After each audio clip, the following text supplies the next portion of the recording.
మత్తయి సువార్తమానము 9వ అధ్యాయము. మత్తయి సువార్త 9వ అధ్యాయము 23వ వచనాన్ని చదువుకున్నాం. అంతలో యేసు ఆ అధికారి ఇంటికి వచ్చి పిల్లల గ్రోవులు వాయించు వారిని గొల్లు చేయుచున్న జన సమూహమును చూచి, స్థలమీయుడి ఈ చిన్నది నిద్రించుచున్నదే గాని చనిపోలేదని వారితో చెప్పగా, వారు ఆయనను అపహసించుని జన సమూహమును పంపివేసి ఆయన లోపలికి వెళ్ళి ఆమె చేయి పట్టుకొనగాని ఆ చిన్నది లేచెను. ఈ సమాచారము ఆ దేశమంతటా వ్యాపించెను. దేవునికి మహిమ కలుగును గాక. దేవుని లేఖన భాగాన్ని దీవించును గాక. తరవంచండి, ప్రార్థన చేసుకుందాం. ఒక చిన్న ప్రార్థన చేసుకుందాం. మీరు కూడా మీ హృదయాల్లో మీ గుండెల మీద చేసుకుని, అయ్యా ఈరోజున నీ మందిరానికి వచ్చాను, నీ సేవకుని ద్వారా మాతో మాట్లాడండి. నీ మాటలు వెలుగైన చెవిని గ్రహించే హృదయాన్ని మాకు ప్రసాదించండి ప్రభువు అని ఒక చిన్న ప్రార్థన చేస్తున్నాం. పరిశుద్ధుడైన తండ్రి, సర్వాధికారి నీ స్తోత్రం నాయన. వాక్యము నీది, ప్రజలు నీ వారు. మీరు మాట్లాడుతూ వినాలని వచ్చారు నీ బిడ్డల ప్రభువా. నిలబడిన నీ సేవకుడు వచ్చి వాడు బలహీనుడు కనుక కొద్ది నిమిషాలు మీరు మరుగు చేసి నీ వాక్యము వెలుగు చేత మీరు మాతో మాట్లాడి మమ్మల్ని దర్శించి నీ ఉన్నతమైన ఆత్మీయ అనుభవాలతో మమ్మల్ని నింపి నడిపించమని, దూరాన సమీపాల ఉండి ఎందరినీ మాటలు వింటున్నారు వారి జీవితంలో కూడా మీ ఆత్మ కార్యాలు జరిగించమని యేసు పరిశుద్ధ నామములో ప్రార్థించి వేడుకొనుచున్నాము తండ్రి. చెప్పండి ఆమేన్. హల్లెలూయా, హల్లెలూయా. మరి జాగ్రత్తగా దేవుని వాక్యాన్ని విన్నా, వాక్యం మీద చాలా జాగ్రత్త కలిగి దేవుని సన్నిధిలో వాక్యం మీద మీ మనసు కేంద్రీకృతం చేసి జాగ్రత్తగా దేవుని మాటను ఆలకించాలి.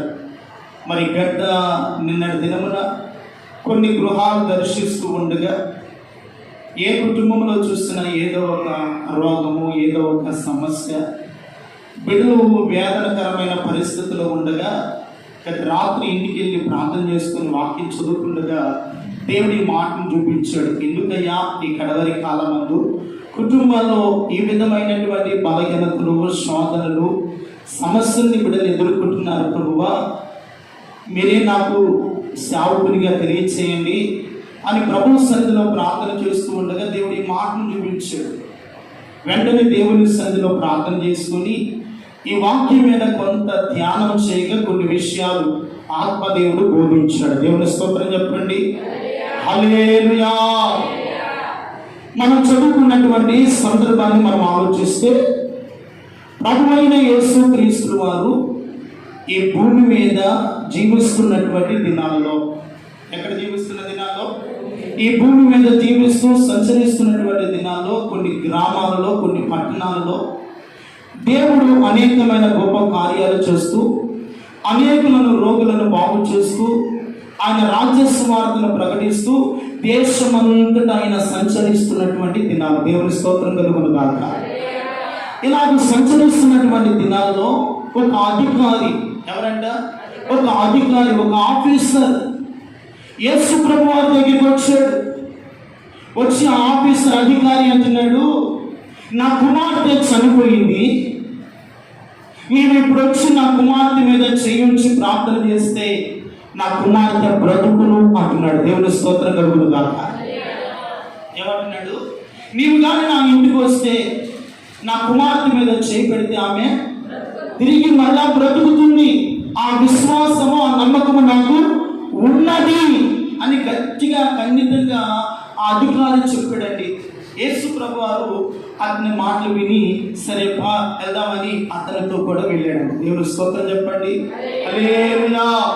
వెళ్తున్నటువంటి మార్గాలు జరిగిన సందర్భం ఏమిటంటే, అక్కడ 12 ఏళ్ల నుండి రక్తస్రావ రోగం కలిగినటువంటి ఒక స్త్రీ ఉంది. ఆమె యేసు ప్రభు వారి యొక్క వస్త్రపు చెంగు నేను ఉంది. యేసయ్య వెనుక నుండి వెళ్ళి వస్త్రపు చెంగును ముట్టింది. వెంటనే ఆమె బలహీనత నుండి బాగుపడ్డది. దేవునికి మహిమ కలుగును గాక.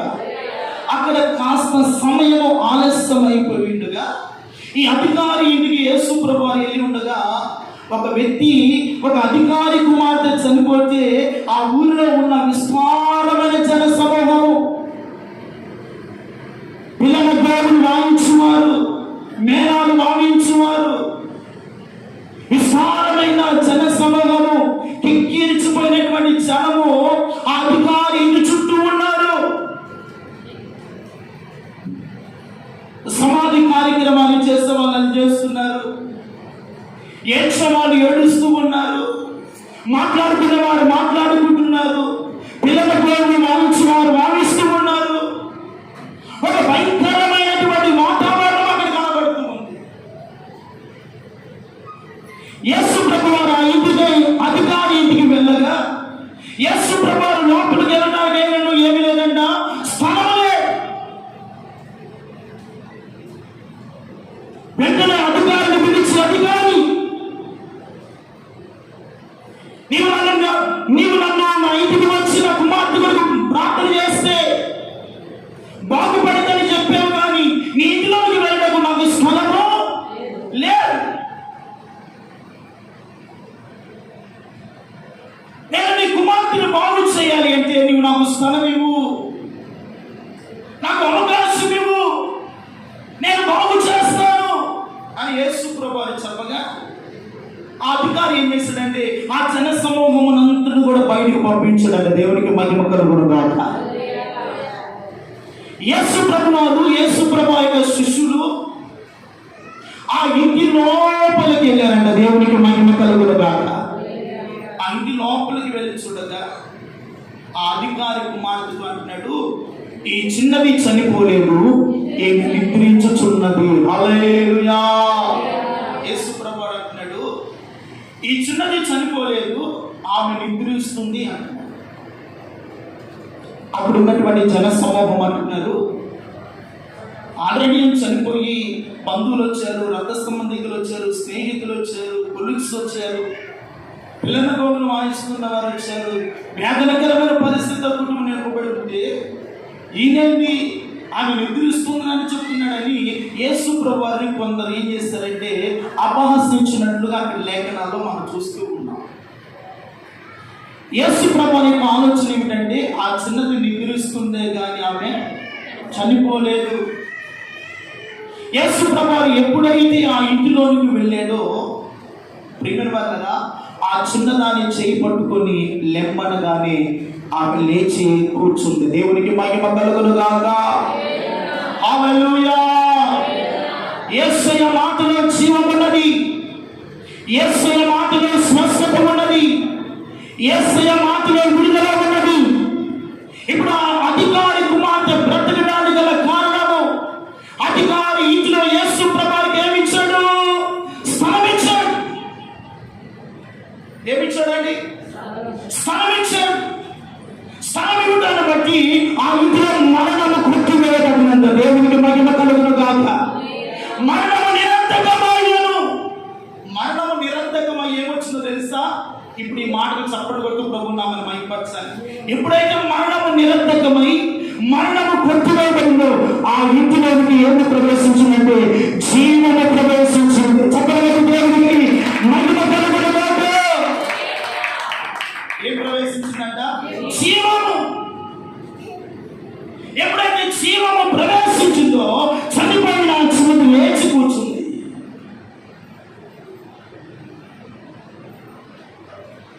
అప్పటి వరకు ఏడ్చే వాళ్ళు ఏడుస్తున్నారు, పిల్లల ప్రభువులు వాయించే వారు వాయిస్తూ ఉన్నారు. అందరూ ఒక బాధాకరమైనటువంటి స్థితిలో ఉన్నారు. ఎప్పుడైతే ఆ ఇంట్లోనికి యేసయ్య వెళ్ళాడో, స్థలం ఇచ్చాడో, యేసయ్యలో ఉన్న జీవము వెళ్ళిందో ప్రియమైన వారలారా, చనిపోయిన ఆ చిన్నది బ్రతికిందంట. దేవునికి మహిమ. ఎప్పుడైతే మరణము కొట్టివేయబడి మరణము నిరర్ధకమై జీవము ప్రవేశించిందో ఆ ఇంటి వారంట ఆనందముతో నింపబడ్డారంట. దేవునికి మహిమ కలుగును గాక. సంతోషముతో నింపబడ్డారు. వేదనకరమైన వాతావరణం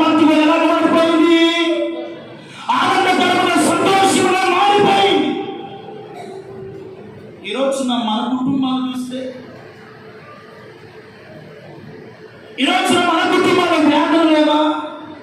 మన కుటుంబాల సమస్యలు లేవా? మన కుటుంబాల బలహీనతలు ఉన్నాయి.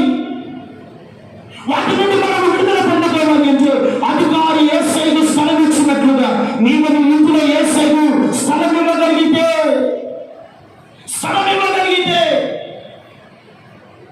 నీ జీవితంలో ఉన్న వేదన, నీ జీవితంలో ఉన్నటువంటి అసమాధాన స్థితి, నీ కుటుంబంలో ఉన్నటువంటి రోగముల వెంట రోగము, సమస్యలు వెంబడి సమస్యలు, అనేకమైనటువంటి పరిస్థితులు ఈ రోజు వాళ్ళు ఎదుర్కొంటానికి గల కారణము ఇంకా చాలా మంది యేసయ్యకు స్థలం ఇవ్వని వారుగా ఉంటున్నాం. ఎవరికి స్థలం ఇవ్వట్లేదు? యేసయ్యకు స్థలం ఇవ్వట్లేదు. నువ్వు యేసయ్యకు స్థలం ఇవ్వనంత కాలము నీ కన్నీరు తుడవబడదు. నీకున్న సమస్య నుండి విడుదల పొందుకోలేవు. నీకున్నటువంటి ఆ భయంకరమైన రోగమైన ఆర్థికమైన సమస్యలైన స్థలం ఇవ్వనంత కాలము మందిరానికి వచ్చిన నీ ఉపయోగము లేదు. ఆ అధికారి, ఆ ఆఫీసర్ యేసయ్యకు తన ఇంట్లో ఏమిచ్చాడో స్థలం ఇచ్చాడండి. స్థలం ఎప్పుడైతే ఇచ్చాడో మరణము నిరర్ధకమైంది, జీవము ప్రవేశించింది. హల్లెలూయా. నీ ఇంట్లో కూడా యేసయ్యకు నువ్వు స్థానం ఇవ్వగలిగితే, యేసయ్యకు నువ్వు స్థానం ఇవ్వగలిగితే నీ కుటుంబంలో ఉన్న కన్నీరు, నీ కుటుంబంలో ఉన్న సమస్య నుండి నిశ్చయముగా నా దేవుడే వినిపించును గాక.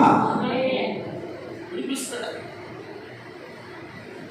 ఈరోజు నా ప్రతి కుటుంబంలో యేసయ్యకు స్థానం లేదు. అయితే ఎవరయ్యా అంటే భక్తి గలవారు, మందిరానికి వెళ్ళేవారు, వాక్యం చదివేవారు,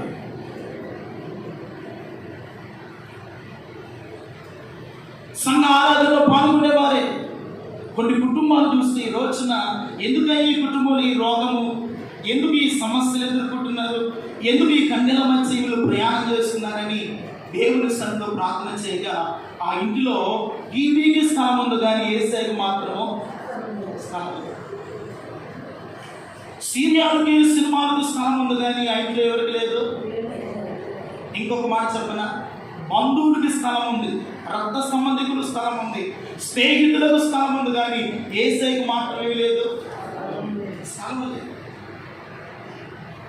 నువ్వు యేసయ్యకు స్థలం అని ఇవ్వనంత కాలము ఆశీర్వాదమును చూడలేవు, సమాధాన స్థితిని మీరు అనుభవించలేవు, ఆనందకరమైనటువంటి జీవితాన్ని మీరు అనుభవించాలి అంటే ఆ అధికారి యేసయ్యకు స్థలం ఇచ్చినట్లుగా ఈరోజు నేను వాక్యం పెట్టినటువంటి దేవుని మీద ఆలోచించి దేవుడికి స్థలం ఇవ్వకపోవడం బట్టే కదా ఈ శ్రమ నేను ఎదుర్కొంటున్నాను. దేవుని సన్నిధి నా ఇంట్లో లేకపోవడం బట్టే కదా ఈ రోగము, దేవుని సన్నిధి, దేవుని యొక్క స్థానం ఇవ్వకపోవడం బట్టే కదా ఈ సమస్యల మీద నేను వెళ్తున్నాను అని నువ్వు గ్రహించి ఈ వాక్యము ద్వారా నైనను నిశ్చయముగా నువ్వు యేసయ్యకు స్థలం ఇవ్వగలిగితే అధికారి అద్భుతములు చేసిన దేవుడు మీ ఇంటిలో కూడా అద్భుతములు చేయను కాక. ఇంట్లో కూడా అద్భుతాలు జరుగుతాయి, ఆశ్చర్య కార్యాలు జరుగుతాయి. ఎవరి జీవితాల్లో జరిగింది కాదు, నీ జీవితంలో జరిగిన నువ్వు సాక్షిగా నిలబడ్డావు కాక. ఎప్పుడయ్యా అంటే స్థలం ఇచ్చినప్పుడే. ఎప్పుడంట? స్థలం ఇచ్చినప్పుడు. స్థలము నువ్వు ఇవ్వనంత కాలము ఆశీర్వాదం చూడ. అధికారికి తెలిసిందండి ఈ మరణము నిరర్ధకమవ్వాలి అంటే, నా కుమార్తె బ్రతకాలి అంటే, నా కుటుంబంలో ఆనందము కలగాలి అంటే యేసు ప్రభువు వారు నా ఇంట్లోకి రావాలి అని ఎరిగాడు కనుకనే యేసయ్యను వెళ్ళి పిలుచుకుని వచ్చాడు. అధికారి ఇంట్లో స్థలం ఇచ్చాడు.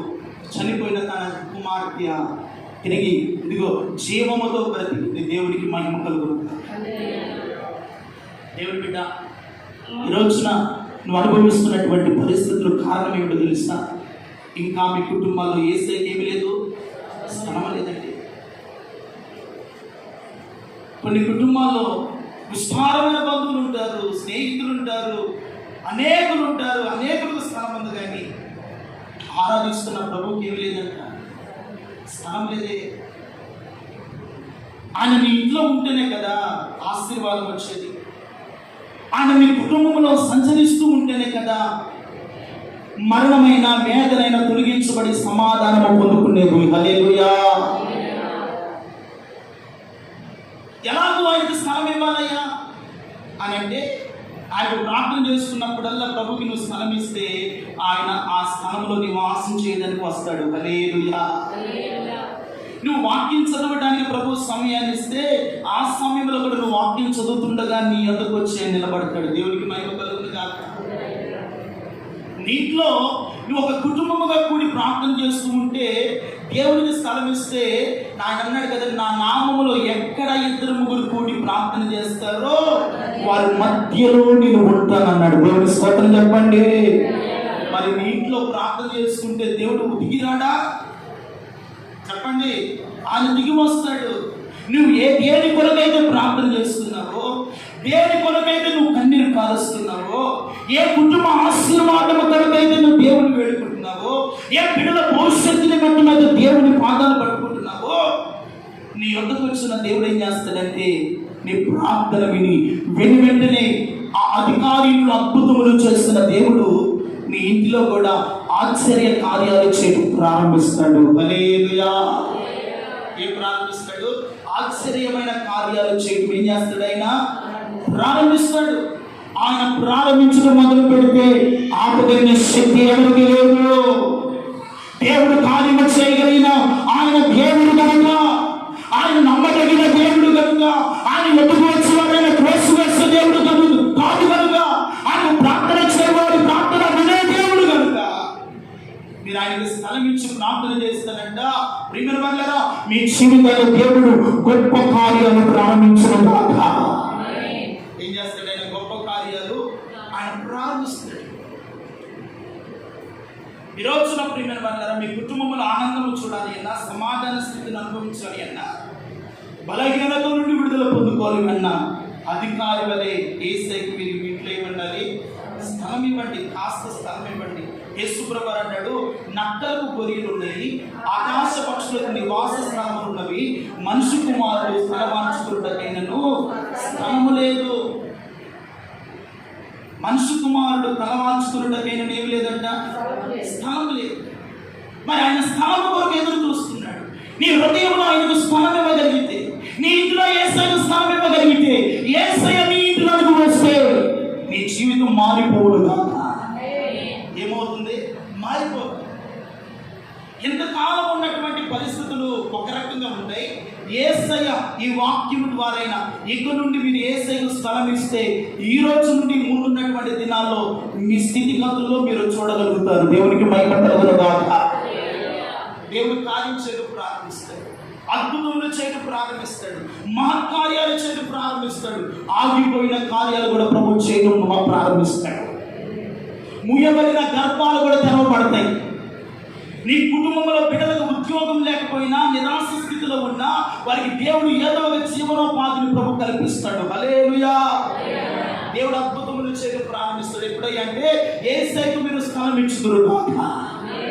యేసయ్యకి ఏమివ్వాలి? స్థలం ఇవ్వాలి. ఒక ఆయన ఉన్నాడండి, బిల్ కలెక్టర్, ట్యాక్స్ కలెక్టర్. ఎవరంట? Tax collector. అన్యాయముగా అక్రమంగా సంపాదిస్తూ కూడగట్టుకుంటున్నటువంటి ఒక ట్యాక్స్ కలెక్టరు యేసు ప్రభువు తన ఇంట్లోనికి రావాలని ఆశపడ్డాడు. అయితే యేసు ప్రభు వారి నేను నీ ఎంత ఉండవలసిందని ప్రభు చెప్పాడు. దేవుని స్తోత్రం చెప్పండి. హల్లెలూయా. ఎప్పుడైతే యేసయ్య ఆ ట్యాక్స్ కలెక్టర్ ఆ చక్కయ్య ఇంట్లోనికి వెళ్ళాడు, చక్కయ్య రూపం మారిపోయింది, జీవితం మారిపోయింది, ఆనందముతో నింపబడ్డాడు. యేసు ప్రభు చెప్పక మునిపి అంటున్నాడు, అయ్యా ఇంతవరకు నేను అన్యాయముగా బ్రతికాను, అక్రమముగా సంపాదించాను, ఇదిగో 1 వంతు తీసుకోవాల్సిన బదులుగా 4 వంతులు తీసుకున్నానయ్యా. ఇదిగో నీవు నా ఇంట్లోకి వచ్చావు, నేను ఎవరి ఎంతైతే అన్యాయముగా తీసుకున్నానో తిరిగి మరలా వారికి 4 వంతులు తెలుస్తాను. దేవుని స్తోత్రం చెప్పండి. హల్లెలూయా. చక్కగా యేసయ్యకు తన ఇంట్లో స్థలం ఇచ్చాడు. అందుకనే అబ్రహాము కుమారుడుగా మార్చబడ్డాడు. నేడే ఇంటికి రక్షణ వచ్చింది. దేవుని స్తోత్రం కలుగును గాక. నీవు కూడా చక్కగా వలె యేసయ్యను ఇంట్లోకి చేర్చుకోగలిగితే మీ ఇంటికి రక్షణ వచ్చును గాక, సమాధానం వచ్చును గాక, వెలుగు మీ కుటుంబంలో ప్రవేశించిన గాక, చీకటి తొలగిపోయి జీవముతో నింపబడును గాక. హల్లెలూయా. చీకటి తొలగిపోయింది. చీకటి జీవితంలో ఇప్పుడు ఏమొచ్చిందంటే వెలుగు వచ్చింది. దేవుని స్తోత్రం కలుగుతుంది కాక. దేవుని మాట ఎంత జీవం కలిగింది, దేవుని మాట ఎంత శక్తి కలిగింది, దేవుని మాట ఎంత ప్రభావము కలిగిందండి. ఈరోజు నీ మాటలు వింటున్న దేవుని బిడ్డారా, మన జీవితాల్లో యేసయ్యకి మనం స్థానం ఇవ్వాలండి. కొంతమంది మందిరానికి వస్తారు కానీ హృదయంలో ఎవరికి స్థానం ఇవ్వరు? దేవునికి. ఎన్ని వాక్యాలు విన్నా, ఎన్ని ఉపదేశాలు విన్నా, ఎంతగా అరిసి కేకలు వేసి బోధించిన కొంతమంది హృదయాలు కఠినమవుతూనే ఉంటుంది, హృదయాన్ని తెరవట్లేదు. ఆనాడు పేతురు వాక్యమును బోధిస్తూ ఉండగా ఒక తల్లి స్థలం ఇచ్చిందంట హృదయంలో. దేవుని స్తోత్రం చెప్పండి. ఎవరామె? లూదియా. స్థలం ఇచ్చింది యేసయ్య, వాక్యాన్ని అంగీకరించింది, హృదయం తెరుచుకుంది. యేసయ్య ఆమె హృదయంలోనికి వచ్చాడు, స్థలాన్ని సంపాదించుకున్నాడు. దేవుని స్తోత్రం చెప్పండి. ఆ ఇంటి వారందరికీ రక్షణ భాగ్యం వచ్చింది. దేవుని స్తోత్రం కలుగును గాక. మీరు కూడా యేసయ్యకి స్థలం ఇస్తే లూదియా ఇంటికి రక్షణ వచ్చినట్లుగా ఇదిగో ముందున్నటువంటి దినాల్లో మీ ఇంటి వారికి రక్షణ ప్రభువును గాక. మీ పిల్లలకు దేవుడు రక్షణ కలుగు చేయను గాక. మీ యజమానులకు దేవుడు రక్షణ కలుగు చేయను గాక. వారి పాపంలో ఉన్న, చీకటిలో ఉన్న, త్రాగుబోతులైన, ఎటువంటి పరిస్థితుల్లో ఉన్న హృదయంలో స్థానాన్ని యేసయ్య మీ ఇంట్లోకి వచ్చిన గాక. యేసయ్య వస్తే ఎంత పాపి అయినా మార్చబడతాడండి. దేవుని స్తోత్రం కలుగును గాక. ఎంత పాపి అయినా మార్చబడతాడు. పాపి పరిశుద్ధుడుగా మార్చబడతాడు, నీతిమంతుడుగా మార్చబడతాడు, ఆశీర్వాదకరంగా మార్చబడతాడు. అందుకని ఆ అధికారి ఎప్పుడైతే యేసయ్యకి స్థలం ఇచ్చాడో ప్రియమైన వాళ్ళరా, చనిపోయిన ఆ చిన్నది తిరిగి మరలా బ్రతికింది, జీవాన్ని పొందుతుంది, మరలా సజీవముగా లేచింది. వారి ఎదుట తిరుగుతూ ఉంటే ఎంత ఆనందం అండి. చనిపోయిన నా కుమార్తె బ్రతికింది, నా యేసయ్య నన్ను నా కుమార్తెను లేపాడు అని అధికారి. ప్రియమైన వాళ్ళరా, అధికారి అంటే చాలామంది పనివారు ఉంటారు, ఒక మంచి ఆఫీసర్, చాలా ఒక అధికారం కలిగినటువంటి వ్యక్తి. ఆ వ్యక్తి తనను తాను తగ్గించుకుని యేసయ్య దగ్గరికి వెళ్ళాడు. దేవుని స్తోత్రం చెప్పండి. మనం కూడా తగ్గించుకుని యేసయ్య దగ్గరికి వెళ్తేనంట, యేసయ్య పాదాలు పట్టుకునేనంట అధికారి ఇంట్లో అద్భుతములు చేసినట్లుగా, అధికారి ఇంట్లో మరణాన్ని నిరర్ధకము చేసి జీవాన్ని ఇచ్చినట్లుగా ఇదిగో మీ హృదయాలు యేసయ్యకి స్థలం ఇవ్వండి, మీ ఇంట్లో యేసయ్యకి స్థలం ఇవ్వండి. మీ కుటుంబంలో ఉన్న రోగము, సమస్యలు, ఆర్థిక ఇబ్బందులన్నీ నా దేవుడు కొట్టివేడు గాక. ఎప్పుడైతే యేసయ్య మీ ఇంట్లోకి వస్తాడో మీ జీవితము ఆనందకరముగా మారుడు గాక, ఆశీర్వాదకరంగా మారిపోతుంది, దీవెనకరంగా మార్చబడిపోతుంది. అప్పటి వరకు ఆ బిల్ కలెక్టర్, ఆ ట్యాక్స్ కలెక్టర్ జట్టియ అన్యాయంగా సంపాదించాడు కానీ ఏమి లేదు, సమాధానం లేదు, అనుకున్న నిద్ర పట్టట్లేదు, సరిగా ఆహారం తినలేకపోతున్నాడు. ఇదిగో ఇంటి నిండా కావాల్సినటువంటి సౌకర్యము, ఐశ్వర్యం ఉంది కానీ అప్పటి వరకు చక్కియ సంతోషం అనేది ఎరగని స్థితిలో ఉన్నాడు. ఎప్పుడైతే చక్కియ తన ఇంట్లోనికి యేసయ్యకి స్థలం ఇచ్చాడో చక్కియ హృదయం అంతా కూడా ఆనందముతో నింపబడిందంట. దేవుని స్తోత్రం కలుగునుగా. అంటారు కదా, కన్నీటి బాష్పాలతో నింపబడి యేసయ్య దగ్గరికి అన్నాడు, ప్రభువా నేను అన్యాయంగా ఎవరి యొద్ద తీసుకున్నానో వారికి తిరిగి 4 గంటలు ఇస్తానయ్యా. ఇదిగో ఇంతకాలం ఈ ధనము చేత నా ఇంట్లో నెమ్మది లేదు, ఇంతకాలమునైనా నీలో ఉన్న ఆనందాన్ని నేను రుచి చూడలేకపోయినా, ఇంతకాలం నీకు స్థలం ఇవ్వలేని స్థితిలో ఉన్నాను. ఈ రోజున నీవు నా ఇంట్లోనికి వచ్చావు, నా హృదయమైన ఇంట్లోనికి వచ్చావు, నా జీవితమే మారిపోయిందయ్యా. దేవుని స్తోత్రం కలుగునుగాక. తన జీవితమే మారిపోయింది, తన బ్రతుకే మారిపోయింది. అబ్రహాము కుమారుడిగా మార్చబడ్డాడు, ఆశీర్వాదింపబడ్డాడు. దేవునికి మహిమ కలుగునుగాక. ఈ రాత్రి మీరు కూడా ఈ రోజున ఈ శ్రేష్టమైన మాటలు వింటున్న దేవుని బిడ్డారా, నేను ముగిస్తూ ఉన్నాను. అధికారి వలె ఇంకా మీ ఇళ్లలో, నీ హృదయమని ఇంట్లో ప్రభుకి స్థలం లేకుండా ఎంతకాలమని యేసయ్యను బయట నిలబెడతావు? ప్రభు ప్రతిరోజు వచ్చి ఆయన వాకిట నిలబడి వెళ్తున్నాడు. ఎక్కడ నిలబడి వెళ్తున్నాడు? వాకిట యొద్ద నిలబడి వెళ్తున్నాడు. ఎవడైనా తలుపు తెరుస్తాడేమో, ఎవడైనా డోర్ ఓపెన్ చేస్తాడేమో యేసయ్య వెళ్ళాలి. ఇంకా తెరవబడిన హృదయాలు కూడా ఈ వాక్యం ద్వారా మీ హృదయంలో ప్రభుకి స్థలం ఇచ్చుదురుగాక. కాస్త స్థలం ఇస్తే చాలండి, ఏసే నీ హృదయం అనే ఇంట్లోనికి వచ్చేస్తాడు, నీ కుటుంబంలోనికి వచ్చేస్తాడు, నీ బిడ్డల జీవితంలోనికి వచ్చేస్తాడు. ఏ రోగం ఉన్నా, ఏ బలహీనత ఉన్నా, ఏ సమస్యలు మీ కుటుంబాల్లో ఉన్నా, యేసయ్య జీవము మీలోనికి వస్తే ఆ జీవము మీకు వెలుగుగా మారును కాక, ఆశీర్వాదకరంగా మారును కాక, దీవెనకరంగా నా దేవుడు మార్చును కాక. ఒక తల్లి గారు ఉన్నారు, ఆమె సునేమిరాలు, ధనురాలు. ఎవరంటండి? సునేమిరాలు, ధనురాలు. ఆ సొమ్ములను ప్రాంతానికి వెళ్ళినప్పుడల్లా దైవచరుడు ఆ ప్రాంతానికి వెళ్తుంటే ఆమె అనుకుంది, ఇదిగో అయ్యా, మన ఇంటికి ఒక దైవ సేవకుడు వస్తున్నాడు, అతడు భక్తి గలవాడు, ఒక విశ్వాసం కలిగిన వాడు, ఆయన మన ఇంట్లో ఉంటే మనకు క్షేమమయ్యా అంటుంది. దేవుని స్తోత్రం చెప్పండి. ఏమంటుంది? దైవచరుడు మన ఇంట్లో ఉంటే మనకు క్షేమము, మనకు నెమ్మదయ్యా. కనుక మన ఇంటి గోడ మీద, మన ఇంటి పైన ఆ దైవచరుడు కొరకు ఒక గదిని మనము కట్టిద్దామా అనగానే ఆ యజమానుడు కూడా ఎందుకు లేవా, పనికి మనమే ఉన్న డబ్బులన్నీ నాశనం చేస్తావు అని అన్నాడా? అనలేదండి. కట్టిందమ్మా, నువ్వు అనుకున్నట్లుగానే ఆ దైవచరుడు కొరకు మేడ మీద ఇల్లు కట్టించు. కొంతమంది వ్యర్థంగా ఖర్చు చేయడానికి ఇష్టపడతారు, కానీ దేవుడికి ఇవ్వడానికి మనసు రాదండి. తినేదానికి, కట్టుకునేదానికి, వండుకునేదానికి, బంధువులకు పెట్టేదానికి ఎంతో విలువైన ధనాన్ని వెచ్చిస్తారు, కానీ దేవుడికి ఇవ్వడానికి చేతులు. ఆ దేవుడు అంటుంది, ఇదిగో మన ఇంటికి వస్తున్నాడే సేవకుడు, దైవచరుడు, భక్తి గలవాడు, ఆయన మన ఇంటి మీద ఒక గది కట్టిస్తే ఆ దైవచరుడు మన ఇంటికి వచ్చినప్పుడు అక్కడ కొంత విశ్రాంతి తీసుకుంటాడయ్యా. హల్లెలూయా. ఏం తీసుకుంటాడంట? విశ్రాంతి, నెమ్మది తీసుకుంటాడు. ఇదిగో నీతిమంతుల పాదాలు మన ఇంట్లో మోపటం మనకు ఆశీర్వాదకరము. గ్రహించిందండి.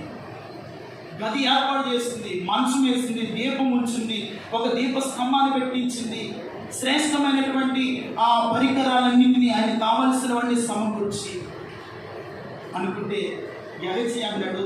ఆ తల్లి మన మీద ఎంతో ప్రేమ చూపిస్తుంది. ఎందుకో ఒకసారి అడిగినప్పుడు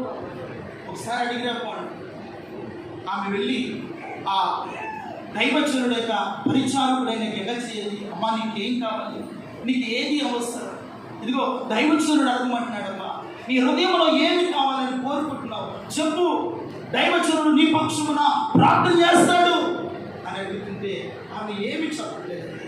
ఇంకా దైవచనుడు ఆమె చెప్పట్లేదని ఆ దైవచనుడు ఆమెను పిలువనంపించాడు. అమ్మా నీకేం కావాలి, నాకేమొద్దయ్యా,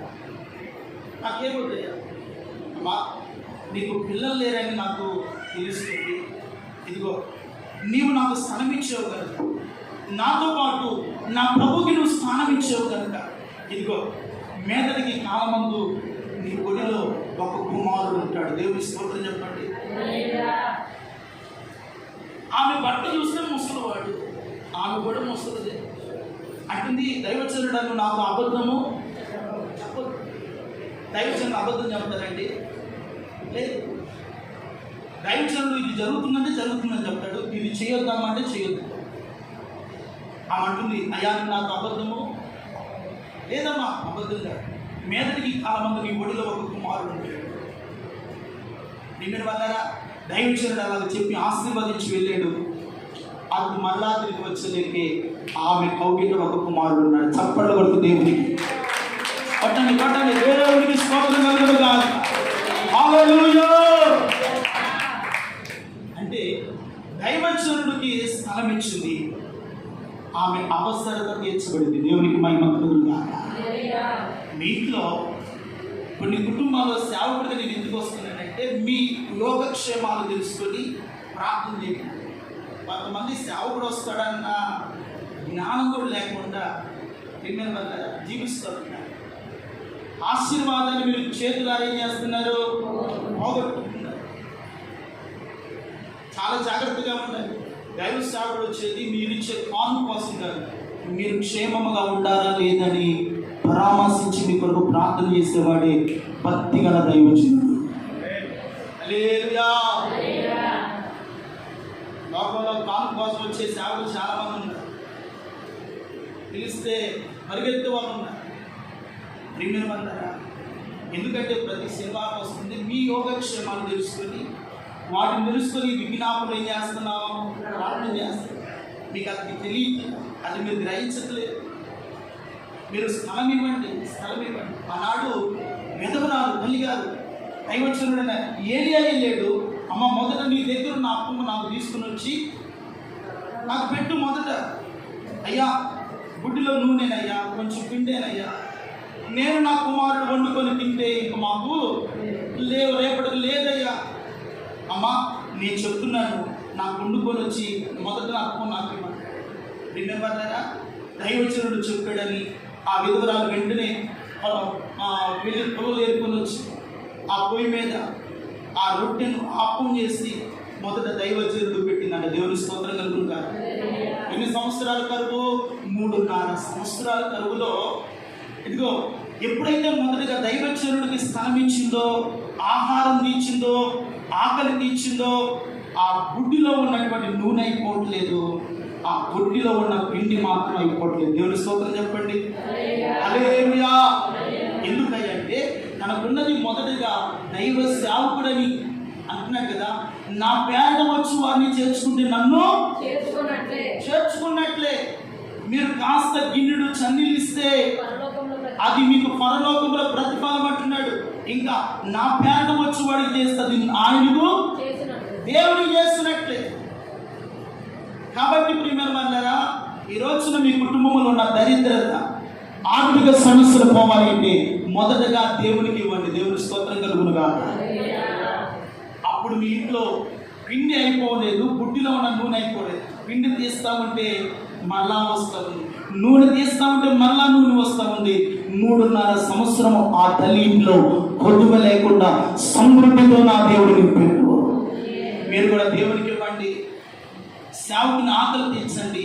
నిశ్చయముగా ఏది కొదువు లేకుండా నా దేవుడు మిమ్మల్ని పోషించునుగా. ఏం చేస్తాడు ఆయన? పోషిస్తాడు. సుభాష్ వేసిన రైస్ కట్ట నిన్నటితో అయిపోయింది.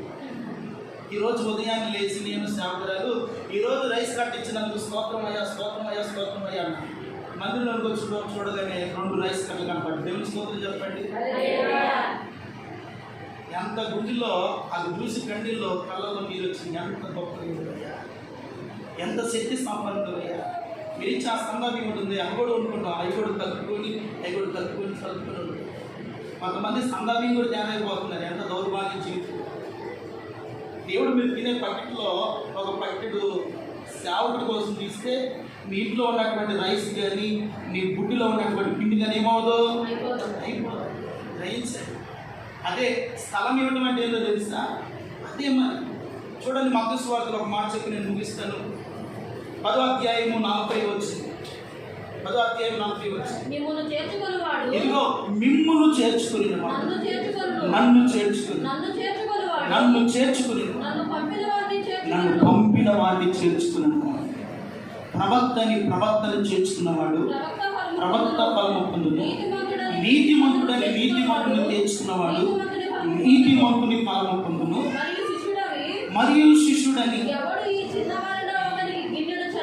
చన్నీళ్ళు మాత్రమే ఇచ్చును. అబ్బా దేవునికి మహిమ కలుగును గాక. వాడు తన ఫలమును ఎన్నడూ కూడా నిశ్చయముగా పోగొట్టుకోవడానికి. దేవుని స్తోత్రం కలుగును గాక.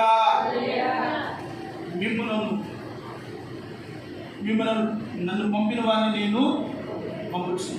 నా పేరుతో వచ్చి వారిని చేర్చుకుంటే మీరు నన్ను చేర్చుకుంటారు. ప్రియమైన వాళ్ళగా స్థలం ఇవ్వటం అంటే అదేనండి. మీ ఇంట్లో దేవునికి స్థలం ఇవ్వండి. సేవకులు స్థలం ఇస్తే మీరు దీవెనపడరు, ఆశీర్వాదింపబడరు. సేవకుడు వచ్చినప్పుడు దాక్కునటం, మొక్కము చాటేయటం అది మీ కుటుంబాలకు క్షేమము కాదని సేవకులు తెచ్చారు. మీ కుటుంబాలు దీవెంపబడాలని, మీ బిడ్డలు ఆశీర్వాదింపబడాలని, మీ బిడ్డలు ఉన్నత స్థితిలో ఉండాలని, మీ బిడ్డలు గొప్పవారిగా ఉండాలని, మీ కుటుంబంలో కలవరాలు కన్నీళ్లు తొలగిపోవాలని మీ కొరకు దివారాత్రులు ప్రార్థన చేసేది ఎవరో తెలుసా? సేవకుడు.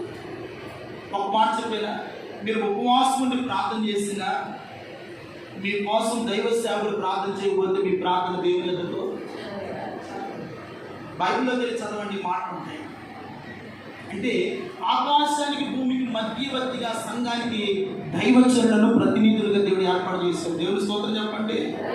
వాళ్ళు చిన్నవారు కాదు, పెద్దవారు కాదు. దేవుడు ఒక స్థానంలో నిలబెట్టినప్పుడు వారికి లోపడవలసిందే, వాళ్ళు చెప్పింది వినవలసిందే, వాడు చేయమని చేయవలసిందే.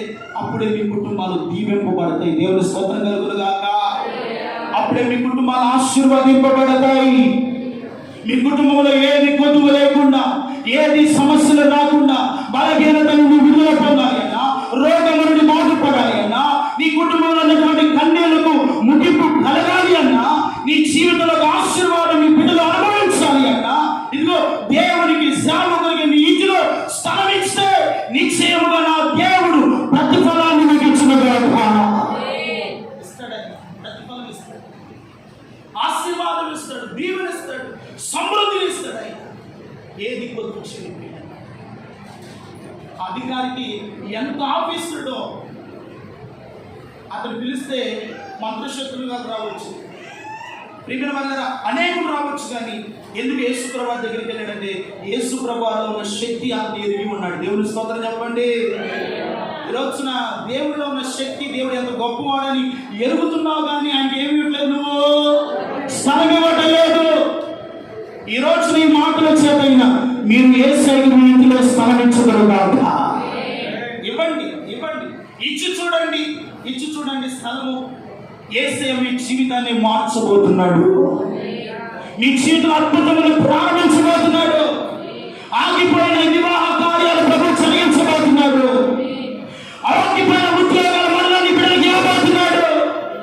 నీ బిడ్డల జీవితాల్లో, నీ కుటుంబ పరంగా ఏది పోగొట్టుకొని కన్నెలు మంచున్నారో తిరిగి మళ్ళీ వాటిని పొందుకోబోతున్నారు. దేవునికి స్థానం ఇచ్చి చూడండి, దేవునికి అవకాశం ఇచ్చి చూడండి. కొంతమంది మనుషులకు అవకాశాలు ఇస్తారు, మనుషులకు అవకాశాలు ఇస్తే ప్రియమైన వల్ల వారి నట్టేటి మీద ముంచి వేస్తారు, కానీ ఆశీర్వాదకరంగా నీకు మారడు. కానీ దేవునికి స్థలం ఇచ్చి చూడండి. మీ జీవితంలో దేవుడు నన్ను చేర్చుకున్నప్పుడు నేను మిమ్మల్ని చేర్చుకున్న దేవుడు. ఆయనను మీరు చేర్చుకుంటే ఆయన మీలోకి వస్తాడు, ఇంట్లో నివాసం చేస్తాడు, మీ కొదువులన్నీ నా దేవుడు తీస్తాడు. హల్లెలూయా. ఇప్పుడు సునేమిరాలు ఇంట్లో స్థలం ఇచ్చింది, గర్భము తెరవబడిందా లేదా, వేదన తొలగిపోయిందా లేదా, ఆ ఇంట్లో ఆనందంతో నింపబడ్డారు. దేవుని స్తోత్రం చెప్పండి. ఇదిగో ఆ విధవరాలు ఏలియా ప్రవక్తను పిలుచుకుని ఆమె కలిగినది మొదట దైవోచ్చరుడికి పెట్టింది. 3.5 సంవత్సరం, ఒక రోజు కాదు, 2 రోజులు కాదు, 1 సంవత్సరం కాదు, ఎన్ని సంవత్సరాలు?